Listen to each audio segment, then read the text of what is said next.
I think this is not the first session after lunch, so hopefully we'll have some participation. We are going to keep some time for audience questions, so I'll be trying to move a little fast so that we get the best of the perspectives of this amazing group. We will also focus a little bit with the assumption that most people know what is CSR. Is there anyone here who does not know what is CSR? Great. So we are going to dive straight in to get a little bit beyond the basics, and hopefully, please keep a tack of some questions. We are going to try to get some questions in towards the end. You know, this group is obviously a pretty diverse group in terms of people who have been in the CSR world for a long time, who have entered the CSR world from the corporate world more recently, and different industries. Without further ado, I'm going to start, just with question one, which is, Vishal, as we think of CSR, what does transformational CSR mean to you? The reason this question is being asked is, as you know, as everyone here knows, CSR, because of the law and because of India's growth rate, already is getting in more than 25,000 crores. This number is going to increase at a fairly rapid rate. It will basically increase at the rate of growth, which means this number is already large and will be even larger. Having said that, it's also sometimes encumbered by a lot of limitations. Hence this term of transformational CSR, which is getting to its full potential. However, this term is going to mean different things to different people. So I'm going to start with you, Vishal. What does that mean to you? And in your personal experience of CSR, what will be one example which really moved you as transformational? Do share with the group. Thank you so much, Anant.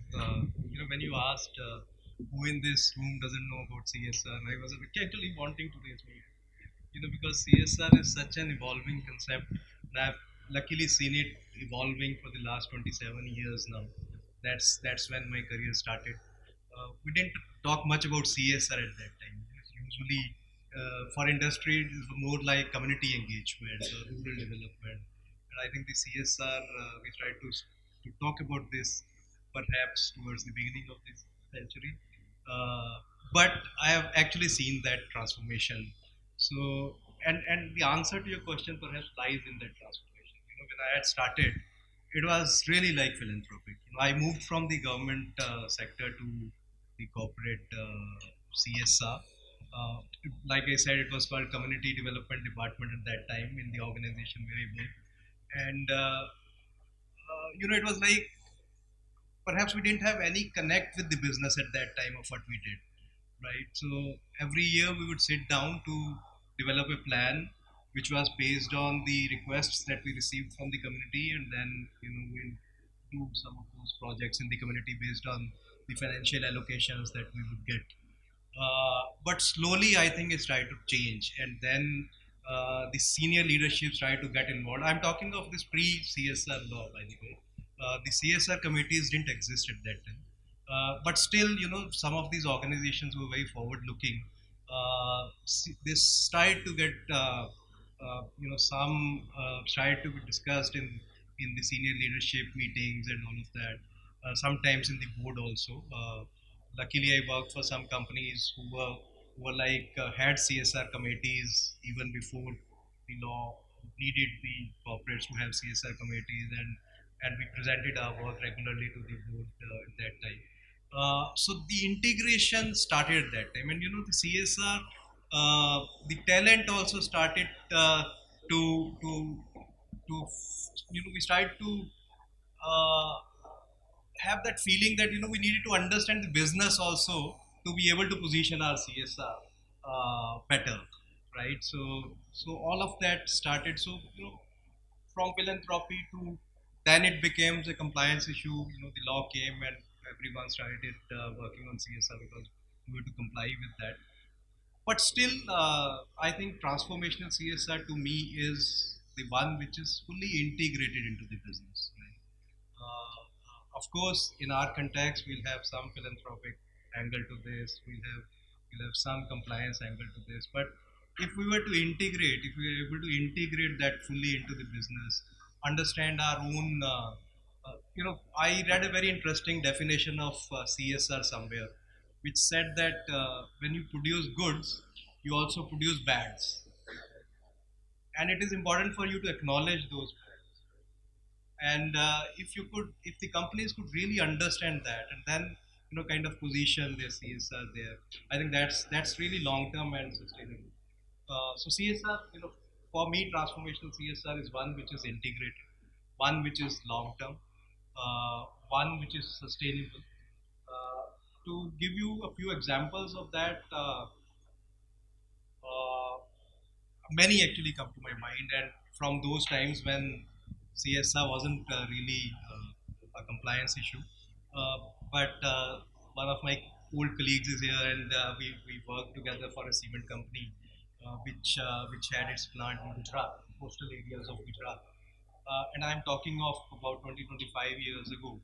And when you start mining limestone for cement manufacturing, there's a lot of water in this. The sea water starts to come into the mainland, and the salinity increases because of it, right? And it's very difficult for the farmers and for the local communities to survive because of the salinity issue.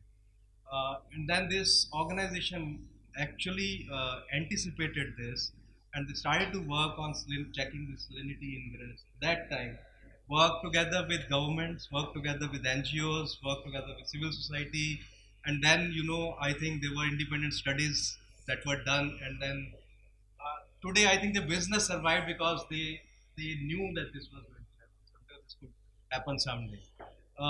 And this actually happened, just to illustrate.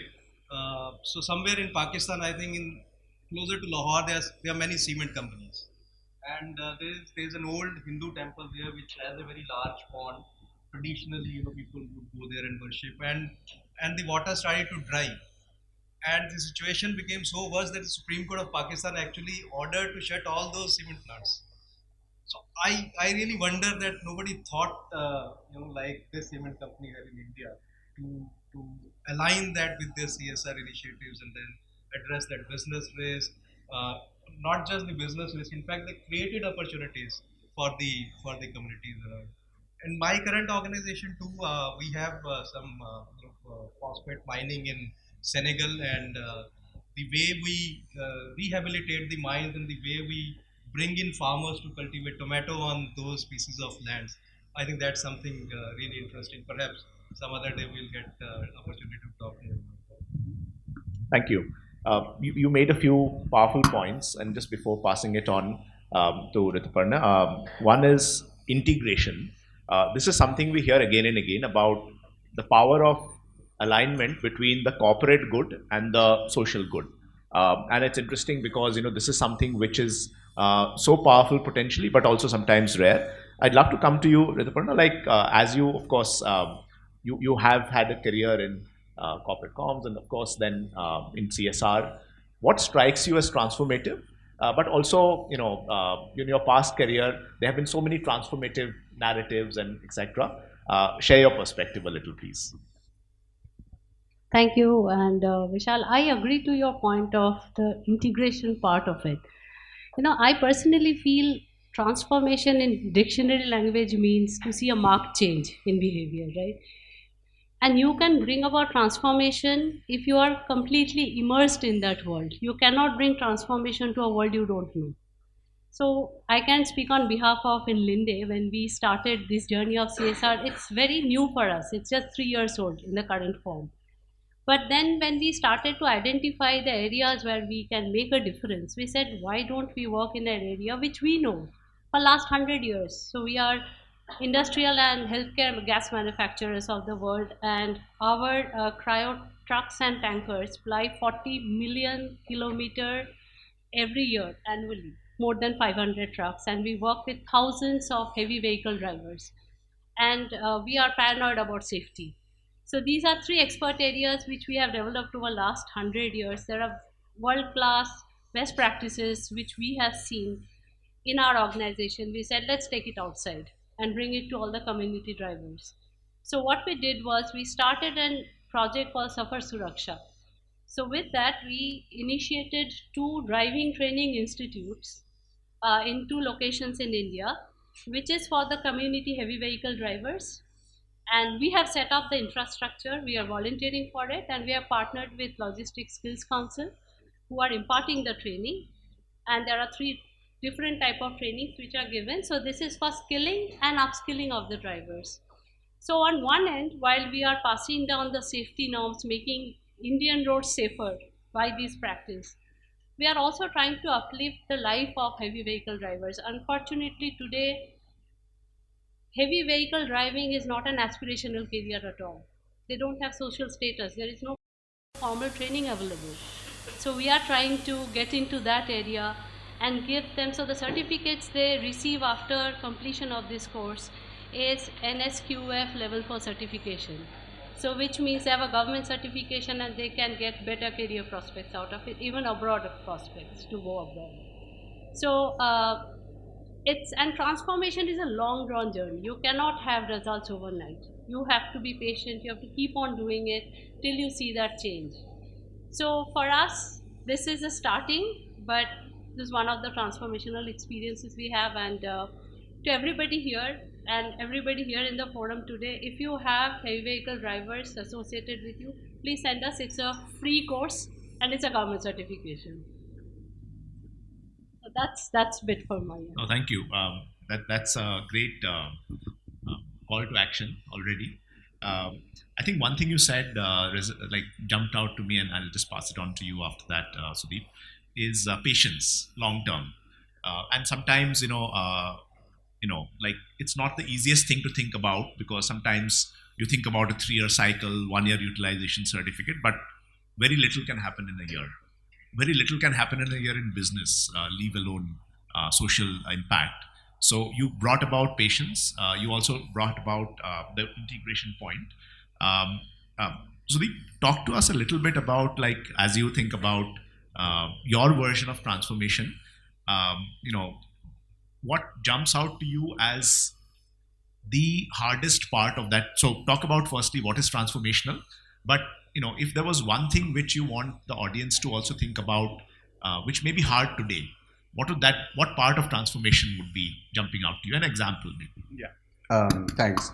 I think the speakers before me touched upon a lot of topics which I wanted to touch. I mean, let me first try to elaborate for me and my organization what transformational CSR would mean, and and then I'll touch upon some personal or professional things which we are doing in American Towers for the market. So for me, it's a large part of it is behavioral and the instinctive thing as a corporate. So transformational CSR to me is a sort of a powerful strategic approach which companies and corporations today, especially today, and we were talking about it earlier, who adapted, and which goes beyond just mere philanthropy or just compliance with regulation.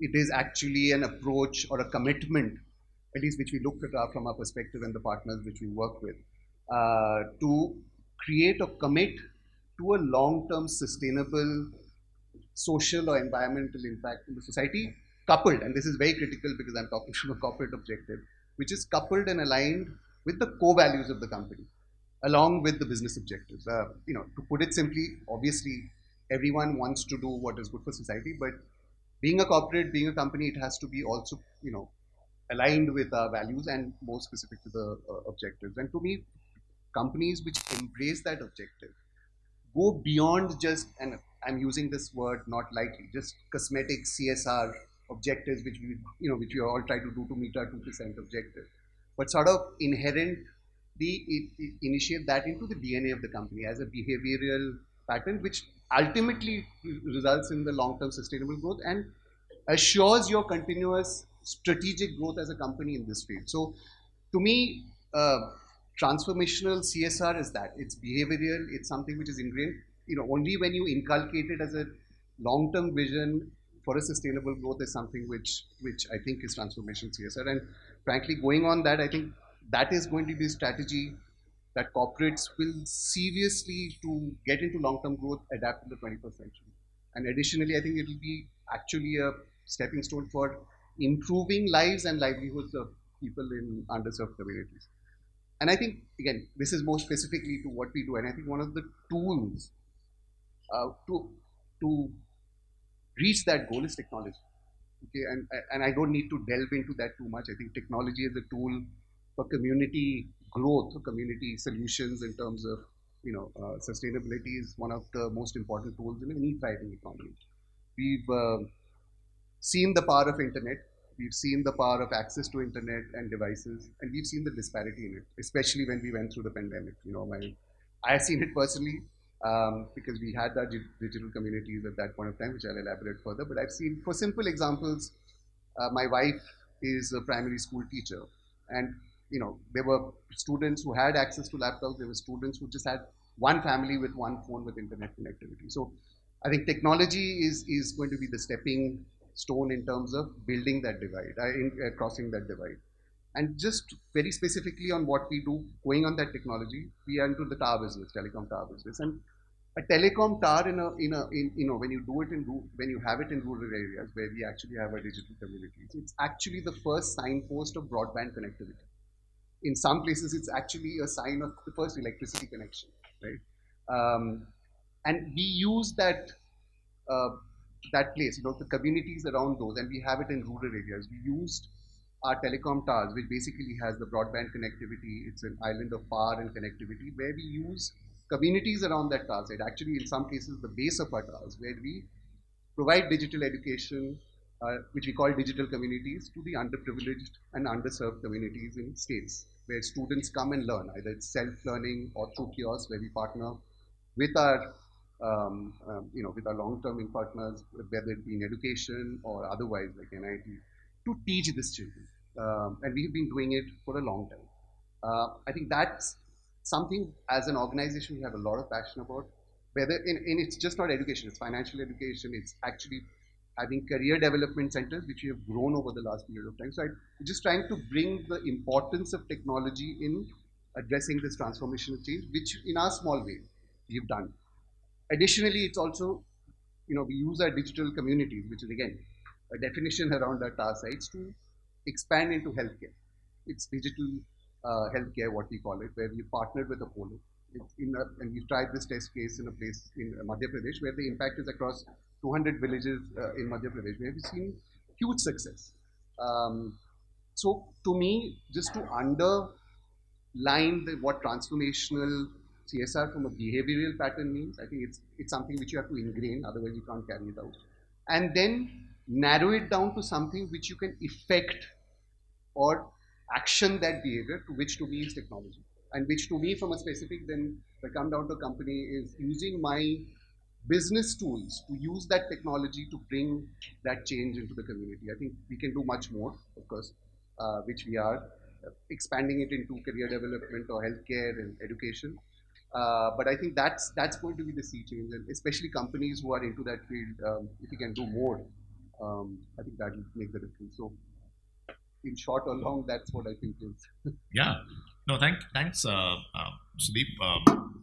It's powerful, and some of these points, just to reiterate, I think everyone spoke about leveraging the common power of the business capabilities and assets. I think I say that out loud because it is almost a rarity in, like, while it sounds commonplace, it's actually quite amazing to see it happen fully. In many cases, there is a belief that it has to be kept completely separate. And the reality is then, in some levels, you're questioning the basic premise of core competency on which the corporate world has been built, right, for the last 100 years. So the real question is capability and assets. The second point you talked about is patience, long-term thinking, etc. You spoke about the core values. And maybe a related point, maybe also the participation of the CEO, maybe the board, maybe many of the people who may be outside of the CSR team. And then you spoke about technology. I'm going to shift gears and I'm going to maybe reverse the sequence and request you, Sudip, to start. We spoke of 4 or 5 things. And, we all know that these are not easy. These are obvious, but not easy. What, in your view, maybe, you have experienced or you have heard others experience, maybe one barrier or 2 barriers which come And this is the part where I really request all of us to also think about questions which pertain to you, because if this barriers can be unlocked, really there can be so much more. So Sudeep, maybe I'll request you to start. Yeah, thanks. I mean, again, it's extended corollary from what I just stated. I think the biggest barrier, we have many challenges globally right now, and we have to be ambitious in our approach, no matter what. I mean, as Rituparna said, that patience is the key, but we have to be still ambitious in our goals. And digital inclusion by itself is something which we should keep in ambition. So it's taking the extension of technology and where we, as an entity, see the non-level playing field, if I can say that. So again, just to touch upon, pandemic showed us the tremendous power of digital inclusion and digitization, right? I mean, within a matter of weeks or months, we adapted ourselves to a world, bring it to the normalcy which we could effectively bring it through the digital inclusion, which we could never imagine, at least not in such a hurried period. But it also showed to us the digital divide, whether it be because of geographical problems, whether it be from lack of access to devices, access to internet. We saw that, and it was stark, and we saw it very closely, and it sometimes brought you down to your knees in terms of just seeing, and that time you realized, okay, we thought we have done much, but we could have done more, and it taught us a great lesson. I think the digital disparity. Again, when I mean geography, I mean rural vis-a-vis urban. But even in urban, there's a disparity between sections of the population, which I think, from a company perspective, especially companies who deal with any infrastructure which is related to internet or otherwise, or even hardware, is something which we need to address quickly to bring that inclusion. Till we bring parity among the population, which is still very distinct, we will not achieve our objectives. We've tried to address that. We've tried to bring in more communities. We have tried to partner with NGOs for healthcare or education. We've tried working with AIF and other partners to bring in the girl education in states where we saw that disparity. In short, Anant, my biggest barrier, if I could be one, is making digitization, digital inclusion, keeping that ambition to make it 100%. Target areas which you as a matter of practice have seen that, and for that, obviously a few companies, a few organizations can't do it alone. But if organizations in that field can get together and address the various areas, like some companies can just give free laptops, we or any other company can give access to that internet, which is free, qualified, and which is targeted. It's not just education, it's targeted to education towards a job, like what our CDCs do. I think that's the biggest barrier. I think just bringing parity among sections of the population, no matter which part of the geography or which part of the state is there. And that's, in terms of personal and professional, from our company perspective, I think that's the barrier which we should clear.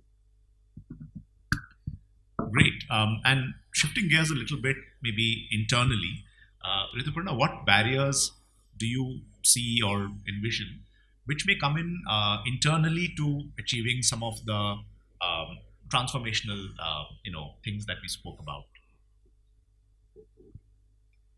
Yeah, great point. I think technology is, I think in my viewpoint, I'll bring that technology aspect as well.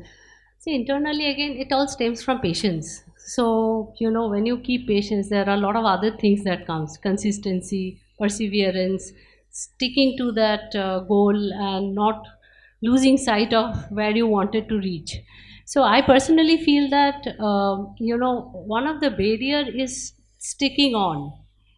What happens in an organization, we have seen when leadership changes, people changes, this gets diluted in the way. That should not happen. I personally feel that when you have a vision, break it down into milestones of where you want to reach after 5 years. Like we used to be asked in school, right? Where do you want to see after 5 years? What are your career goals? Similar. You have to say that after 5 years, this is the sort of transformational quantitative goal I want to reach. And for that, what are my milestones? So for that, while you have the vision, but take help of technology and processes to make the groundwork very robust. So even if there is change in human resources who is supporting this, it becomes a well-oiled mechanism to run. I think that somewhere, I think when you talk about transformation, technology plays a very, very powerful role. And that is where processes and technology, let that run your system, and human being have to keep their patience with the patients. As simple as that. It's a fantastic point. So you made 2 points. One is maybe while there is obviously a change of resources, people, sometimes even leadership, uh, the patience needed for any social impact will potentially outlive any of the people who will be involved, including the people in this room. So then you're talking of technology as maybe a glue to keep that journey going on, even if the people keep changing. And we'll come back to a little bit to that. We shall come in with barriers and maybe come to also. I'd love for you to talk a little bit in addition to the barrier you'll speak. Uh, what is needed on the talent side and what is the barrier on the talent side? I'm going to put something provocative here, but again, feel free to discount me. Um, I always wonder the salary scales between people who are working in CSR and people who are running businesses, right? Because at some level, that's going to be a marker. That will be a very strong indicator to getting the best talent in. Maybe it's not a barrier, maybe it's a barrier, but love to get some thoughts from you, Vishal, and then let's hear a few audience questions on barriers before we move to the third one. My experience with the remuneration is different. I've seen myself, and I have known this in my circles, that I think CSR professionals are well paid now. I mean, they have competitive salaries as compared to the business, the other colleagues. So this is what I have seen. So I'm not sure whether there's any disparity that still exists or not. I'm really not sure. But coming to the challenges, I think I would second them. Both of them, I think, talked of the long-term aspect of this. So, of course, when anything has to be long-term, I think it needs commitment in terms of the resources, right? So it needs stronger financial commitments. It will require stronger human resources commitment, I think, and I think that's where perhaps we are still struggling. Uh, I'm not sure in terms of the statistics, but I would really be inclined to look at the Ministry of Corporate Affairs if they have these statistics in terms of how many companies actually commit to the long-term projects in their CSR. Most of us end up doing annual planning, and it ends up there, even though there's a provision for us to have the long-term commitment to certain projects. I'm not sure, but I don't think I've seen much of that. Look at the data, it's close to less than 10%. Less than 10% companies commit long term, right? And that long term is also 3 years or something, right? So that's really not long term. So I think that's where perhaps the thinking has to change, the mindset has to change, perhaps at the board level, and I think longer term commitments are required. But the biggest, I think, factor is any change is resisted, right? So any change, be it like my daughter resisted when I shifted her school, so for a few weeks, and then perhaps she started to like it much more than her earlier school. So same way, I think when we shift from philanthropic to some more meaningful business integrated CSR, I think there is some resistance that you see internally within the organization. But then I think when one sees better results and better transformation, then that's accepted. But I'll just add one more point to this. Because it is long term, because it requires to be sustainable, therefore it requires more resources to be committed. I think that's where it is very important to collaborate also. And collaboration is also resisted. I think things are changing now, but sometimes you see that resistance in collaborating, the corporate collaboration or the corporate government collaboration. The NGOs and corporates perhaps have learned to collaborate well in all this way. I don't know. My NGO colleagues can tell me that, but yeah, that's my view on this. Amazing points, and I think this point you said, business integrated CSR. It almost seems like that terminology of CSR needs to be prefixed by some of this because it's sometimes forgotten. So thank you. Before going to the third question, I'd love to open up very quickly on any barriers which the audience has encountered additional to what we heard about. We heard about how do you ensure longevity, how do you ensure high fidelity on the journey, how do you ensure business integration, and of course some of these are already in your minds. I'm going to request like everyone to talk one after the other. I'll take some notes and then come to the third question. Over to you, sir. Just very briefly, if you can articulate what is the barrier in your mind.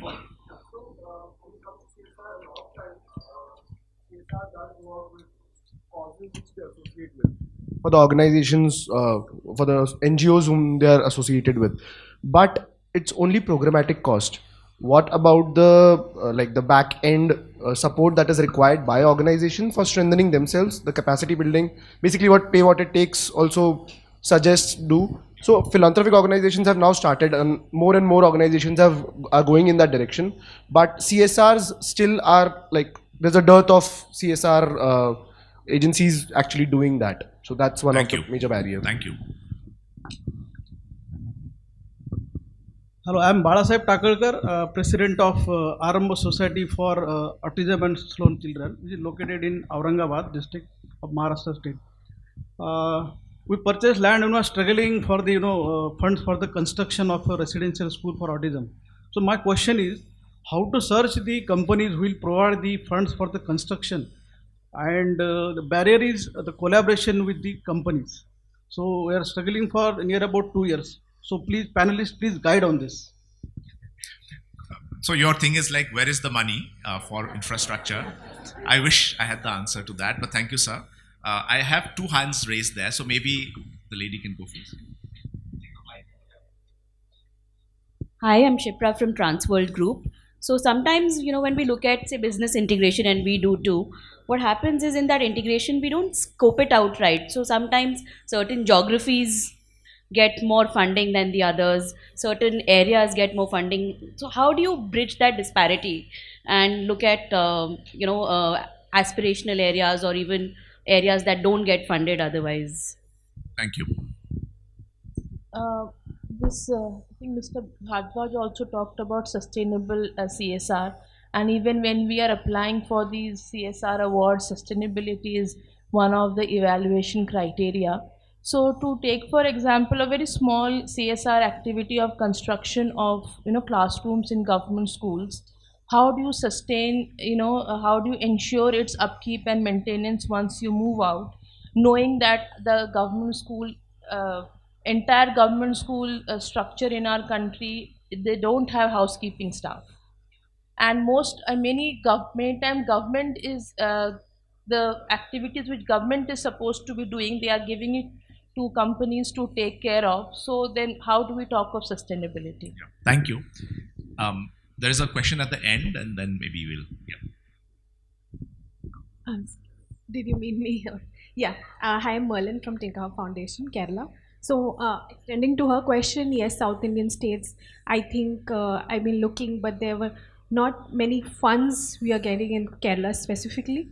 And also adding on to some other things is that once we look at beneficiaries of CSR funded projects, what we do is we have our tech learning communities in colleges, though we do gather data about them, but we do not discriminate on the basis of the income criteria as such. What's the question? What's the barrier? The barrier is that is a particular CSR project is supposed to have a certain model to get funded, or is like income barrier or location specific, as many are around corporate offices and also are working to economically weaker society. So that's my question. Thank you.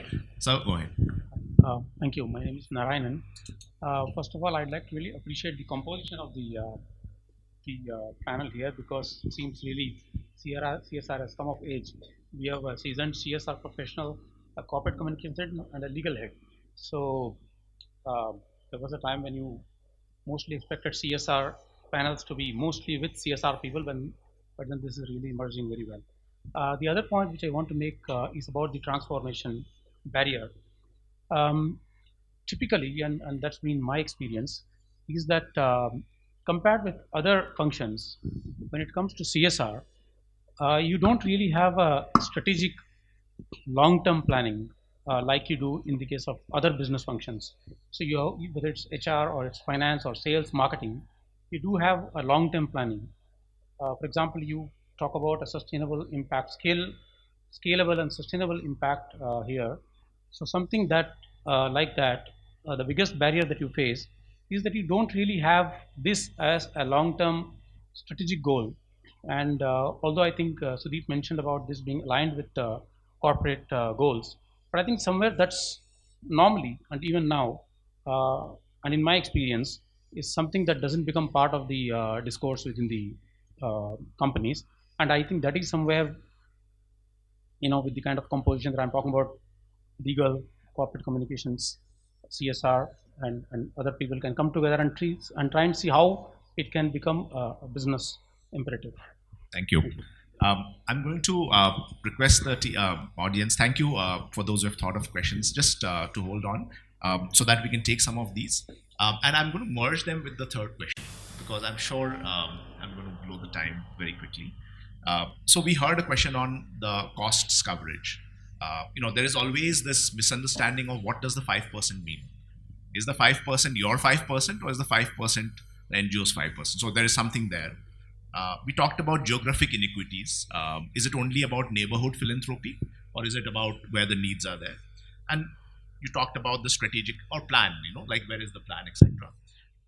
If I could flip this a little bit and request the panelists to talk about, let's acknowledge all the barriers we spoke about. We spoke about 3 barriers earlier and we also spoke about a few other ones. What might be the 1 or 2 most important things that our non-profit partners need to do to enable those barriers to be met? And sometimes you have to tell truth to power for some of this to change. This is the question, because ultimately CSR will only be as good as the NGO partners they end up working with. And a lot of the learnings that CSR organizations have had, like some of the very best ones, has been through the non-profit partners who have worked with them for many years. What will be that 1 or 2 things that you would request of non-profit partners to do or not do to help bridge some of the tough barriers we have heard about? Maybe I can request you to start. Oh, sure. Yeah, not sure whether I'll have a very wise advice for the NGOs or not, but I attended the session in the morning where the awards were given, and I don't know about you, but this is the first time that I have seen one NGO getting an award which is working on a project funded by 5-7 corporates together. That's something very amazing that I have seen. And I think that's what we require. That's how collaborations happen, right? The NGOs are bringing together the corporates to work together on a project. So therefore they have the pooled resources, I'm sure they would have long-term commitment of these partners. And this is like using the resources very judiciously. Something amazing that I have seen. And I think this is what is required to be scaled. Amazing. So in some ways, while collaborations are needed, can NGOs be the zone where collaborations start? Rituparna, what would be your call to action for NGOs to enable the barriers to be met? Before I go into that, I have a submission and a wish for CSRBOX. So it's in line with what our gentleman from Aurangabad was saying. Hi, sir. So I think it's high time we need a social media for CSR. On one end we have all the companies, what the thematic areas they support. Other end we have all the NGOs, the areas they support. Where are the skill-based volunteering opportunities? What sort of collaborations? Say, for example, if I'm doing on Redshift, I want to know which other organizations are doing. I want to go and collaborate with them. But right now there's no platform to know. So it's high time I apply CSRBOX to start a platform like that. And that would be most beneficial in the time of today. Incidentally, can you keep it go ahead?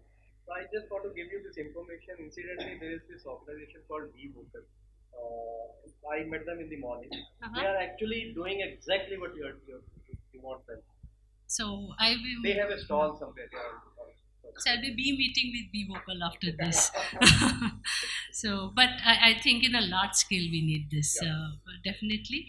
To the question which you asked, Anant, I think when you talk about transformational leadership and transformational CSR, I think, while an NGO comes to us on partner on a certain cause, but when you are becoming my long-term partner, collaborator, consultant, you have to know us as well. You cannot say, I do not know what business you are in. You have to come and visit my plant and see what we do. You have to know my people the way I want to know you. And at times, a huge gap happens there because we are drifting in our own worlds. And first, our partners have to have the synergy. Then only we can make long terms work, right? So that's one area I personally feel there is still a big gap, and both parties needs to make some efforts in that direction. And thanks for the call to action. Before that, you brought your prior life, and I think this point, just expanding the call to action for the nonprofits, you also have to understand the business, because we started by saying a business integrated CSR. Hence, it is not going to be enough to only understand the social impact side. I guess one will have to be able to also say, this is your business capability, assets, etc. And what is hence that magic? So maybe it is a higher order ask which is coming towards NGOs. Sudip, please go for it. Yeah, so again, I'm the last one to advise, but I do have some specific points, and this is not a judgment towards NGOs, but based on our experience, there's a certain suggestions. I'm not saying all of them are one-sided, but partnership is very critical. So I have some specific inputs, and taking one or two from what Rituparna said. So one is, clear impact measurement and reporting. So, the projects you come to a corporate with, if you have a transparent and clear check showing that the projects which you have done, this is the clear impact which has served the society, it helps the corporate align with the objectives and see, okay, this is what they do, this is what their past impact assessment is, transparent, and this is what they've achieved. I think that's something which needs to be done. I'm not saying not people don't do it, but usually you don't see. Talking from her to what I can, strategic alignment. Okay, it's not understand the organization or corporate you're going to, understand their needs, what is their core values, what their business objectives are. Again, corporates want to help out, but they also need the NGO to understand what their requirements, what their objectives are. It's not one-stop shop. Lastly, what I term as customized collaboration. Don't make it a size fit all, right? Collaborate, understanding the needs. Don't go for customized collaboration plus long-term goals. Deal with your corporate as a long-term strategic partner. Not that I require the funds, that's the end of it all, because realistically it doesn't work. With all our good intentions, there is a limit of the funds which we want to do, and we want to use it the best utilization possible, attached to our core beliefs and what the NGO has done. So coupled with what they have done, the impact assessment and what they have done and what is brought in, that sells with the corporates. And take the corporate as your long-term partner, share the vision. Obviously, we'll go to NGO as an implementation partner with the expertise they have, but you also need to have a common vision, a long-term vision. It's not a one-time fund that I require this fund and done and dusted away with, no matter how you try to sell it. And I'm using crude terms. It's not a judgment on NGOs. We need NGOs tremendously to actually ensure our goals are met. But these are some of the things, just as a piece of advice, and I'm talking purely from a corporate point of view, these are things which you can talk to a corporate, get on the same level, treat them as a long-term partner. I think these are some of the things, call to action, which some of you already do, but don't take it the wrong way, but these are things which we work. We're all operating under limited resources. Thank you. Before one final round with the audience, and I'm going to ask the audience to then give a call to action to CSR as nonprofits. But picking up a few things here, business integrated CSR, almost defining the plan jointly. I guess the subtext there is, if there's a corporate who's not willing to do that, it's most likely a very early indicator that this won't be a transformational relationship. So then you have a choice to walk away. I think the third one is long-term and using technology to enable that long-termism, going beyond just the personalities involved.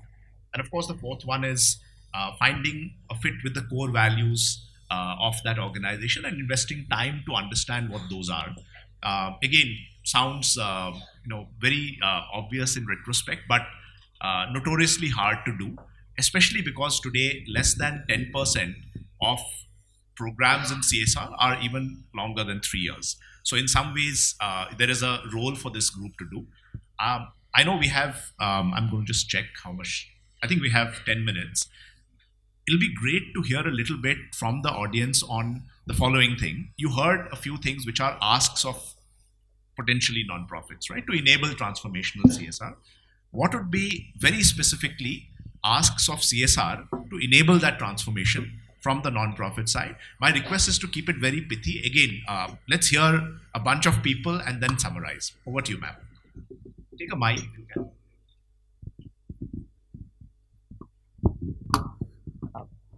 So the first one, I have two calls, okay, to ask two calls. The first one is with respect to employee engagement. Yeah.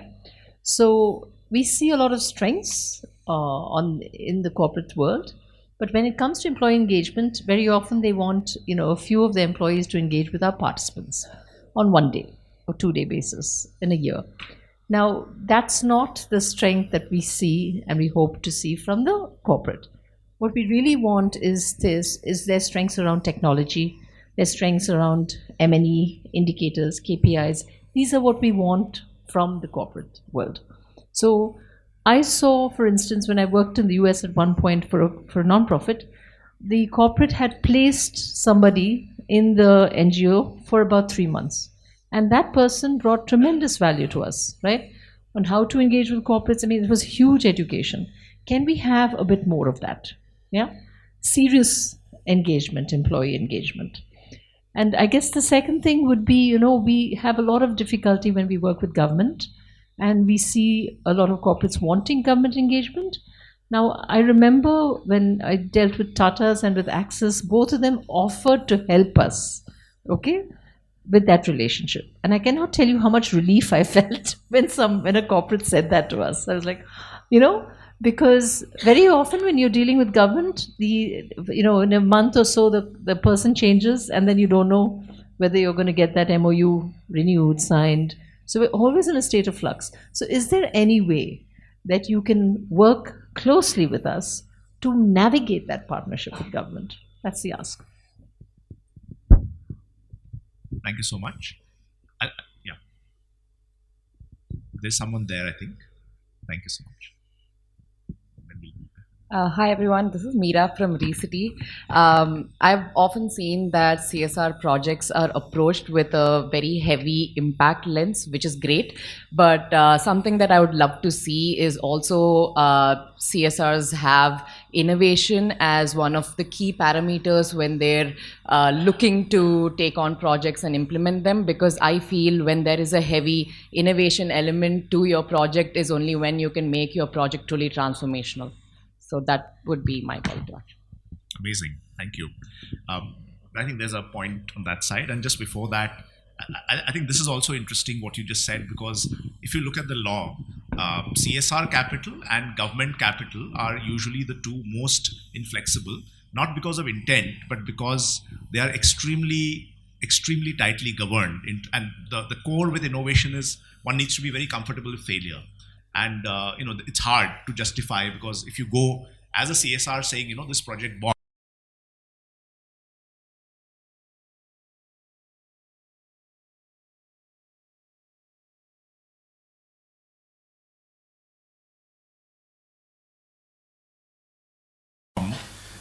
there will be a very quick question asked, not just about the project, but about your competency. So, it is, the intent is there in many cases, but it's hard. But thank you for raising that. Please go on, ma'am. Take the mic. You have one. Can I continue, please? So I'm just adding to what you said and what she said. Basically, is CSR is ready to take that risk of failure and learn from the human complexities. We are working with the human, and when you say now business-centered approach, I find it a bit problematic, because we are in NGO sector working for the social issues. We are not there to for capitalism. So you also I feel that bottom to top approach needs to be there when we are working together. not CSR telling us what to do, but learn from what we have learned from the community, and creating that space for innovation. What she said. Thank you. I think Vishal has inspired me. That's an amazing thing that you said. Innovation.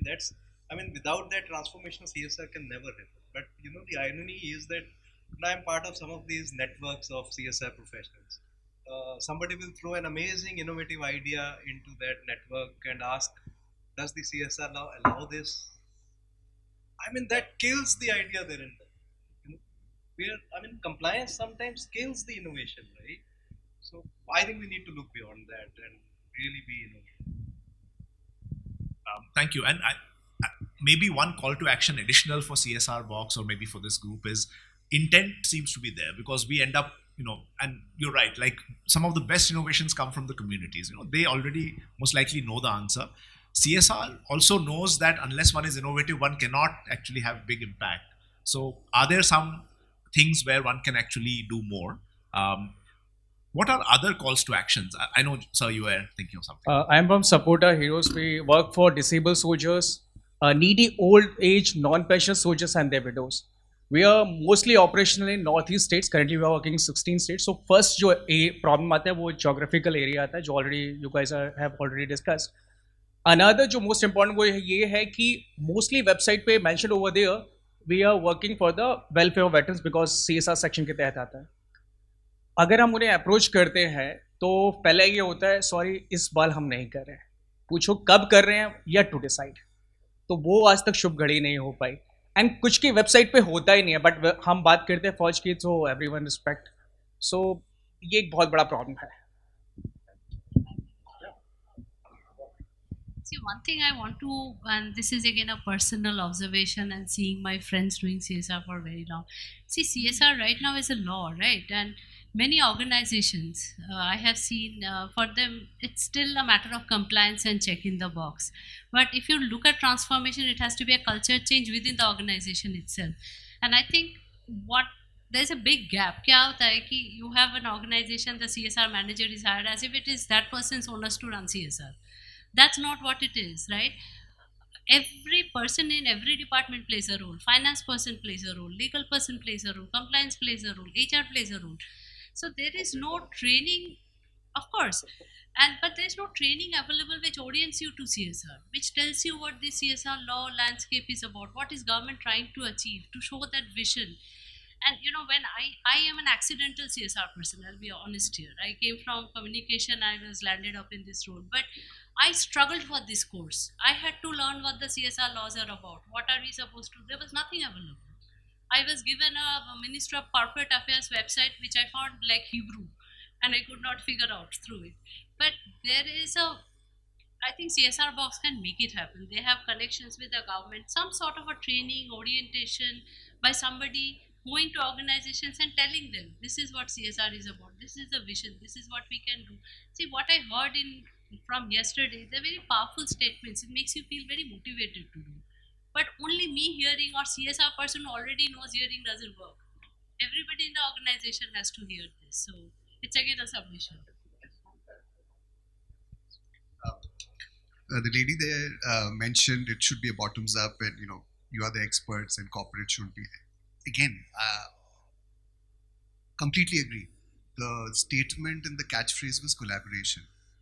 We are not trying to dictate to the NGO what we should do, and that's where the impact assessment and measurement. You should have a way of telling us that this is what I'm good at. This is why I want to have a long-term partnership with you. There is no, top-down approach here. It's collaboration all the way. We are trying to take the benefit. And to your comment, a lot of times we use the NGO to get us the local government connects. It's the other way. Because, from a lot of difficult, otherwise we don't want to deal with the government to a certain extent. We take the NGOs. Employee engagement, we don't have it as much as our colleagues in US do, but we have our operations people working with our NGO partners in those sites. Unfortunately, we haven't gone to the level of KPIs, but they are part of their function where they actually leave aside their operational duties and work with them. We have not reached that level, but just to raise your point. And collaboration, it's not ordering in terms of the NGOs. Yeah. Okay, I'm addressing both sides of the table here because I am neither an NGO nor a corporate. I spent many years outside of Dubai, outside of India, and I'm back just to do a social project. So my name is Neerja. My company is called Deep Blue, and we are doing mega afforestation projects with the view of giving corporates carbon offsets and giving farmers a sustained source of income. So we have a 30-year project, but we take funding only for 3 years because from the 4th year, the project is self-sustaining and the income is supporting the project and the customer is getting the offsets back for free. When I presented this concept to some clients of mine, I got enthusiastic responses, but I was asked, 30 साल तो तुम जिंदा भी नहीं रहोगी. मैंने कहा हाँ नहीं रहेंगे, हम नहीं रहेंगे, लेकिन काम चलता रहेगा. This is what we want to ensure, that the system should continue. And why are corporates not interested in CSR to a systemic level? You being, I think, accidental, you probably approached it better. You looked at it from a human perspective, and that is what is required. But when companies are told to do something and it's just about compliance, then they are not really interested because हमको क्या मिल रहा है? हमें क्या मिलेगा? वापस क्या मिलेगा हमें? हम ये खर्चा तो करेंगे, हमें वापस क्या मिलेगा? So very often, I'm sorry, but most companies are taking money back because that's the only value they see. हमने 20 दिया, हमको आधा वापस दे दो, बाकी मैनेज कर लो. तो ये करना, greenwashing is already happening, but this is not what's required. We can do a lot with a small amount of money, provided the company gets something back. I think the NGOs, we need to work on projects that can give something back to the company. And this is the only way to sustain it from both sides. Thank you. I think we are on time. How much are we on time? Or sorry? We have crossed the time. Oh, okay. I knew we were almost on time. My request is, this topic obviously is quite an interesting topic, and we heard some interesting views. There seems to be some tangible things which are possible. There seems to be some things which are also a collaborative action plan. In some ways, there are 2-3 things I want to leave on the table, and then I'd request people to think about what is the action they would like to take in their sphere of influence. I think the one is approaching this from a space where one presumes good intent on the other side. In fact, there should not be a other side. For too long, one has heard CSOs doubting intent of corporates, and for too long one has heard the same on the other side. This is a two-way street. So I think the one message which is loud and clear is presume intent. If there is something which can be improved, that is usually something which can be worked on. I think the second one is long-termism. If it's not long-term, it's most likely not going to be transformational, which means there is a journey to be undertaken there. Third is technology. We heard that loud and clear. There is obviously so much technology can do. I'm not even talking about generative AI and all, but there's so much one can do to actually ensure stability. And I think the last thing we heard is, how do you get the business integration into CSR? It's surprising how much can be done even within the current laws. So remember, there is a law which is written on paper, and there is a law which we write in our minds. Usually the law which we write in our minds is more restrictive than the law which is written on paper. So push the limits as much as you can, right? Because end of the day, the more you do integration, the more impact will be there. I do want to deeply thank the panel. I mean, there was so much energy, but there's also so much optimism in a tough topic. So thank you so much, Vishal, and of course Sudip, and Rituparna. Like, your accidental entry has been, I think, very valuable to the sector. I really appreciate your time, and thank you all.